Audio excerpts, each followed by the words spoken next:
Hi everyone, welcome back to the individual taxation classes. We are continuing chapter 1.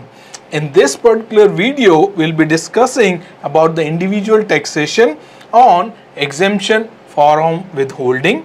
Then after, we'll be covering the topic which is estimated tax and the methods to calculate estimated tax. This topic is very important and heavily tested in exam. So let's dive into for more detail. Of current year should be more than previous year, then 20% of the current year minus previous year expenditure is being allowed as a tax credit, right? 20% of current year R&D expense or 20% of energy research, whatever, like both are being allowed as a tax credit. So deduction or exclusion of R&D expenditure must be reduced by the credit taken to avoid double benefit. Same way, for example, if you have incurred in current year, let's say $100,000, right? So let me see if I can draw it here. Yeah. So let's say in current year, you have incurred R&D expense of $100,000. In previous year, you have incurred, let's say, $80,000. So in current year is more than previous year by $20,000. Multiply by 20%. That is $4,000. So this $4,000 is tax credit for the current year. But mind it, this 4,000 you should be excluding from current year R&D expenditure to avoid the double tax benefit. So in your expense should be $100,000 minus $4,000. So in P&L, in your P&L, your expense should be $96,000, right? And your tax credit will be how much? $4,000. Make sense? Everyone?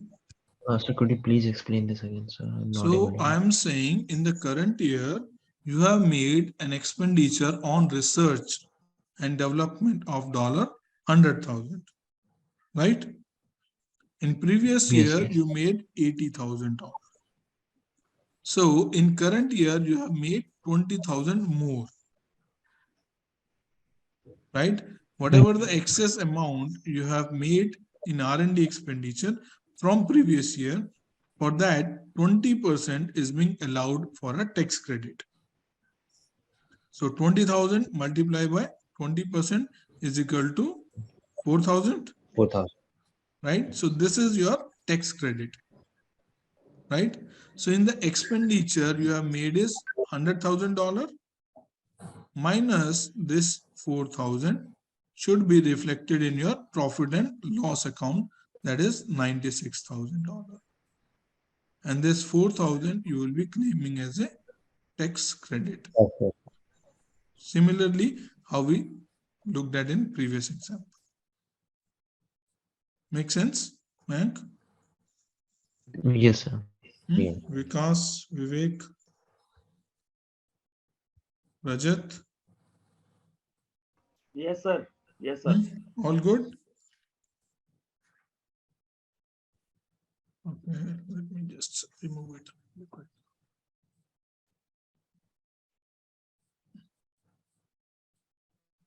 Okay. So, eligible small business may use the credit to offset both regular tax and AMT.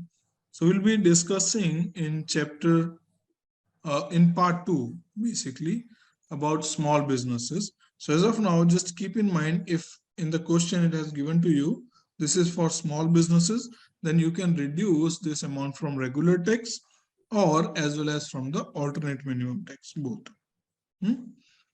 D point is low income housing credit. So low income housing credit is basically for the construction company who build the housing society for lower income group, right? In India also you might have seen like government of India make housing society for the lower income group, right? So the company who are constructing those, you can say housing society for the lower income group, they will get this tax benefit if they apply to the IRS with the form number 8586. Right?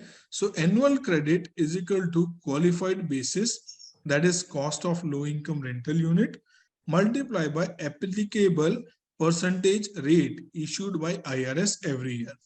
For this rate is being issued by the IRS every year. So keep in mind, this rate is revised every year based on their economic and other parameter conditions.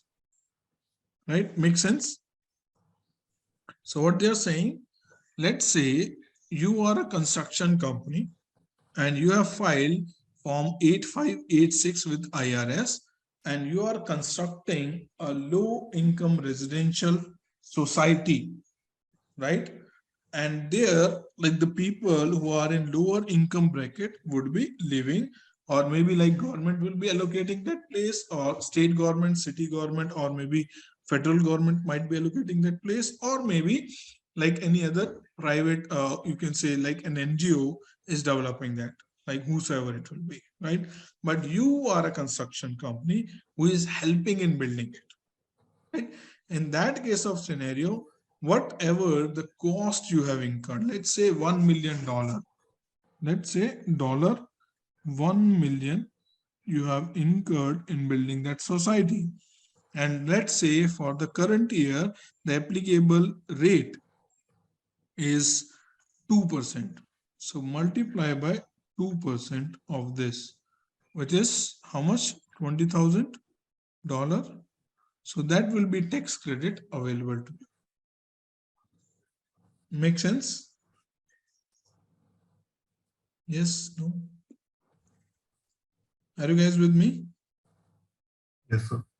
Yes, sir. So how much is the tax credit available? That is the percentage defined by the IRS every year on the total amount you have spent.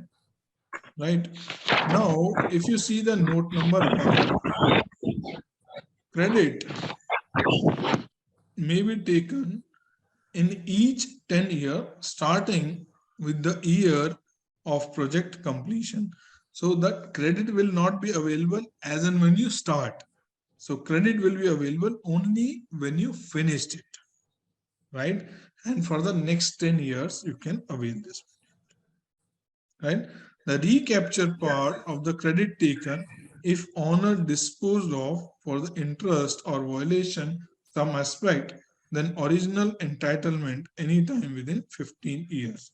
So if you have availed this benefit, but you are not satisfying the condition in future, right? Then you need to give it back to the tax authority, and income tax plus interest and penalty will be liable on you. Right? Make sense? Yes, no?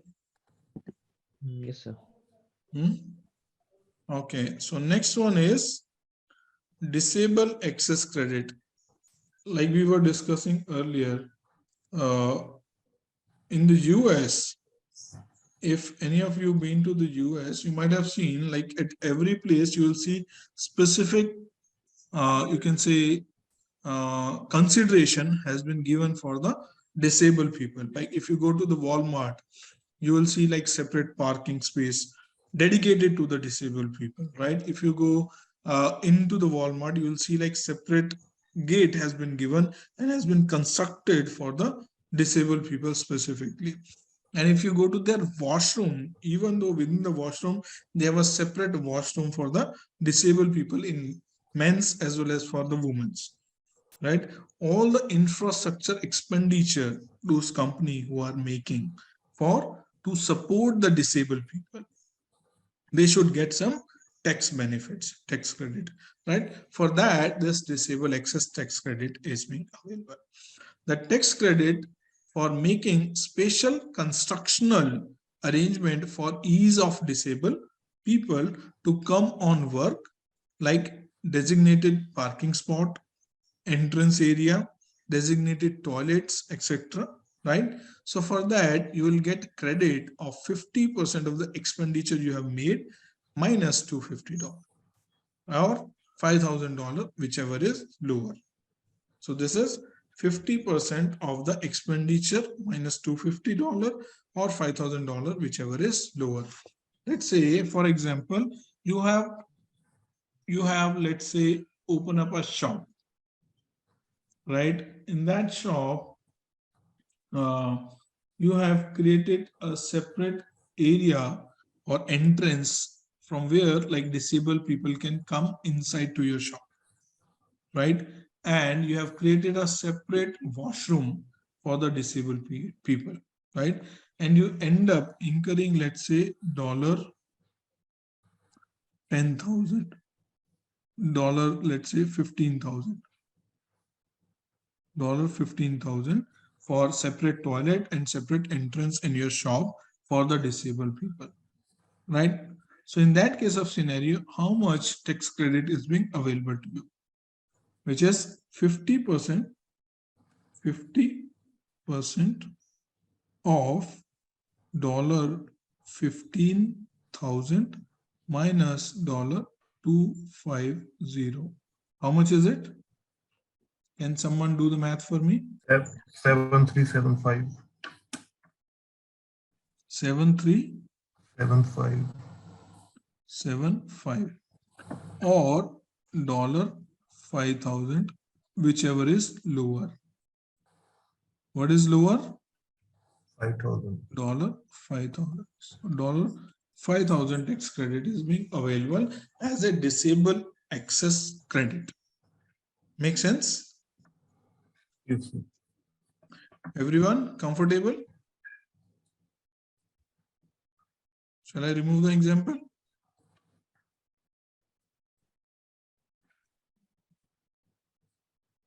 Right.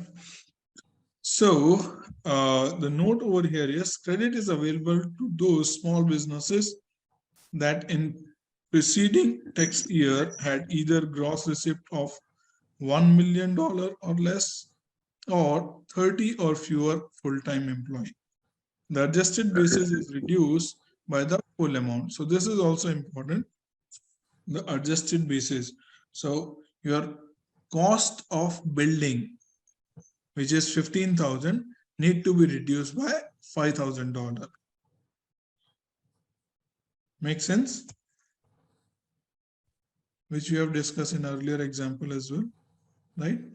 So next one is employer provide childcare credit, where employer encourage their employees to bring their kids into the office, and they then separate play area for them and separate nanny to take care of their kids, so that employee can work comfortably at the office premises.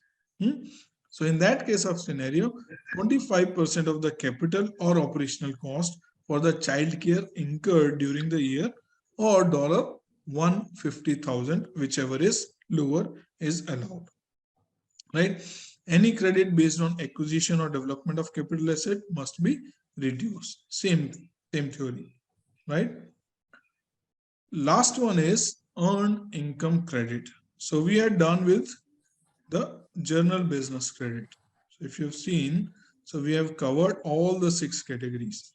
Investment credit for the rehabilitation, that is for capital expenditure for building, commercial building, industrial building, or historical building. Work opportunity credit is when you are giving work opportunity to underprivileged society or underprivileged people, right? Research activity, when you do the research and innovation more than previous year. Low income housing credit is when you spend amount in constructing the housing society for the lower income group. Disabled access credit is when you make a constructional change for making it easy for disabled people to come and work in your organization, right? Next is employer provide childcare services, when employer create a separate facility where employees can put their kids to play around and they have facilities to take care of their kids. right? So these all comes under the general business credit, right? Now the next one is earned income credit.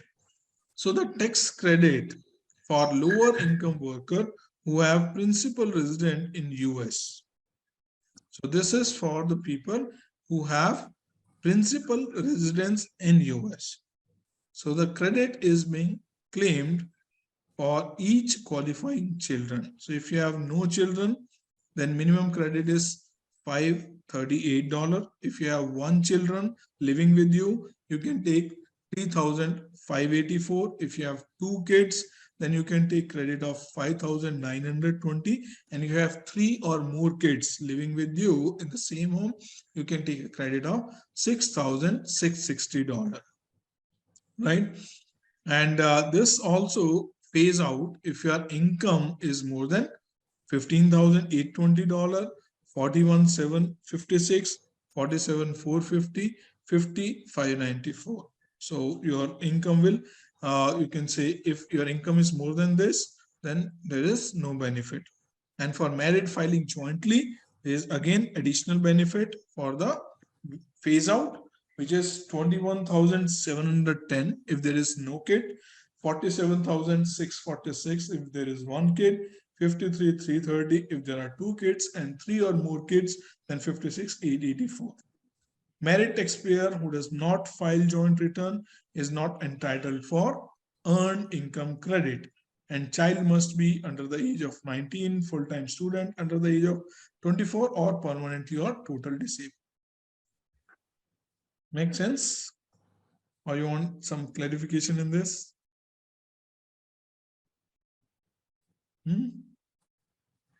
Why it's so silent? So let's do some practice. Shall we do some practice question? What happened? Are you guys with me?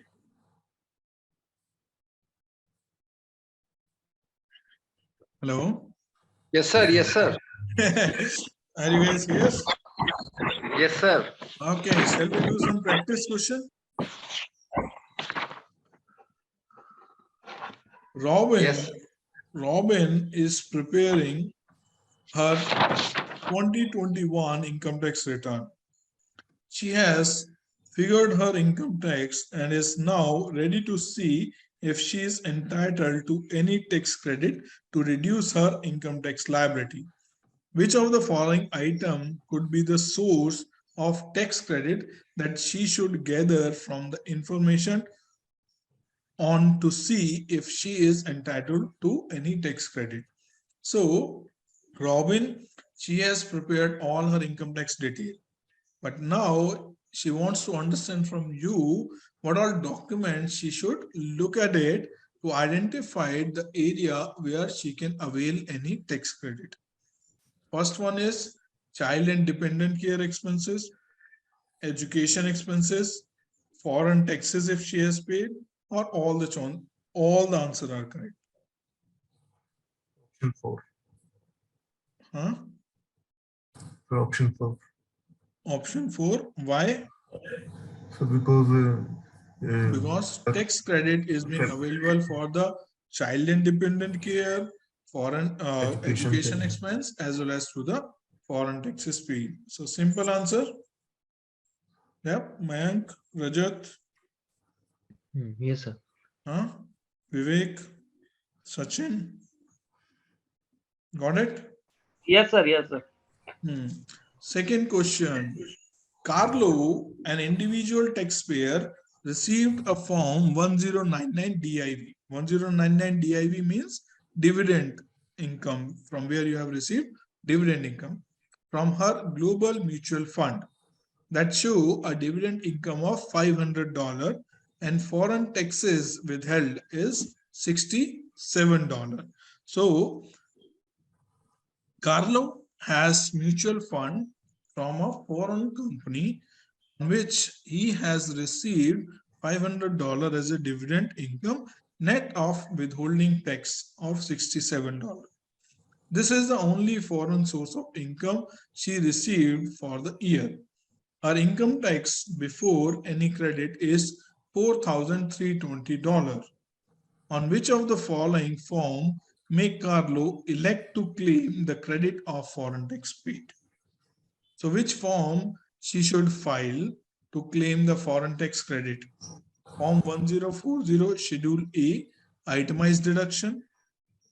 Directly on Form 1040, tax and credit as a foreign tax credit, or Form 1040 Schedule B by electing to reduce the dividend income, or 4 Form 1040 line number 68, that is other payment with a disclosure statement.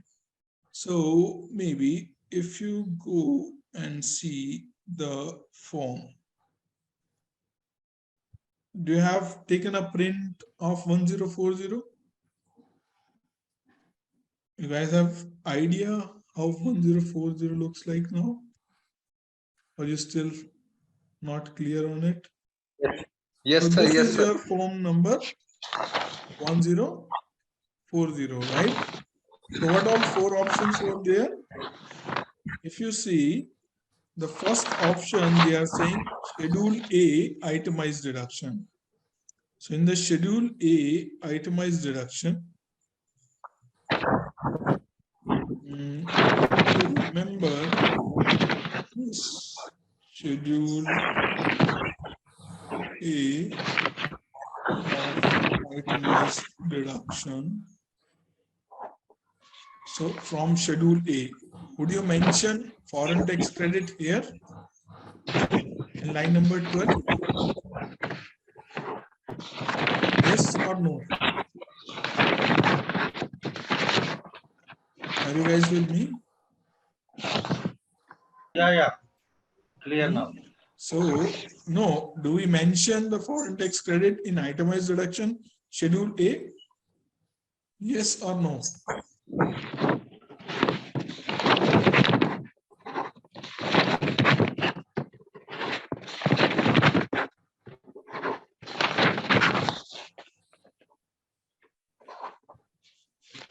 Yes or no?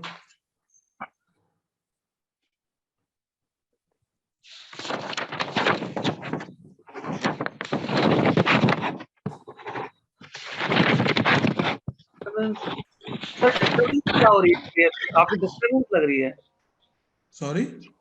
Disturbance हो रही है, मतलब काफी शोर की आवाज आ रही I है. think someone is traveling Okay. and is on unmute. Yeah, so my question to you, where we will be putting this foreign tax credit? So it will come over here in the form number 1099 here, right? So if you see, the option is foreign tax credit will directly come to the form number 1040. It will not go in the itemized deduction, right? It will neither not go into the dividend income, and it will not go into the other payment. Make sense? You need to, like regularly look at form 1040 to make yourself familiar with it, because like most of the question coming from form 1040 in the individual taxations, right? So last question of the day, Tom and Mary both were employed as bookkeeper during the year. Tom earned 125,000 and Mary earned 122,500. They had no other form of income. They paid $2,000 to child care nursery INC for the care of 4-year-old son. Tom and Mary filed joint tax returns claiming their son as dependent. Which of the following is correct with respect to child tax credit? So Tom and Mary are husband and wife. They are filing joint return and they have paid $2,000 for the child care expenses. So the core of the question is, which of the following is correct with respect to child tax credit? First one is, the couple is not entitled to claim. Is the couple entitled to claim? Is the couple entitled to claim for child tax credit or not? What is the threshold limit? $400,000 for married filing jointly? And 2 Yes, lakh for no? the 200,000 for the others, right? Yes, for individual 200,000, but they are filing jointly. So $400,000. So their total income is 125 plus 122,500. It's less than $400,000. So first answer is wrong. No. Make sense? Yes. Make sense, right? Second answer is Mary is eligible to claim the credit only if she files as a married separate. Let's keep it on hold. Third option is the couple is entitled to claim standard child tax credit, but not the expended child tax credit. So there is no term expended child credit. So this option is wrong. Fourth one is the couple is not entitled to claim child tax credit because both the spouse have earned income. So that also wrong, right? So now, this kind of tricky options may come into your exam, right? Second option is also you might not be comfortable and confident. In that case of scenario, you need to select the best right answer, right? In option, it will not be always the perfect right answer. So you may need to choose the best right answer. If you look at the first, third, and fourth, they are absolutely wrong, right?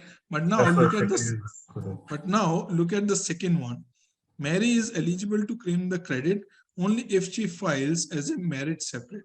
So if she is filing married separately, can she claim the child care credit? Yes, sir. Yes, sir. Right? Yes, sir. So this is the best right answer, not the absolute right answer, but is the best right answer. Make sense? Yes. So these kind of tricky question may comes into your exam and you should be careful about it.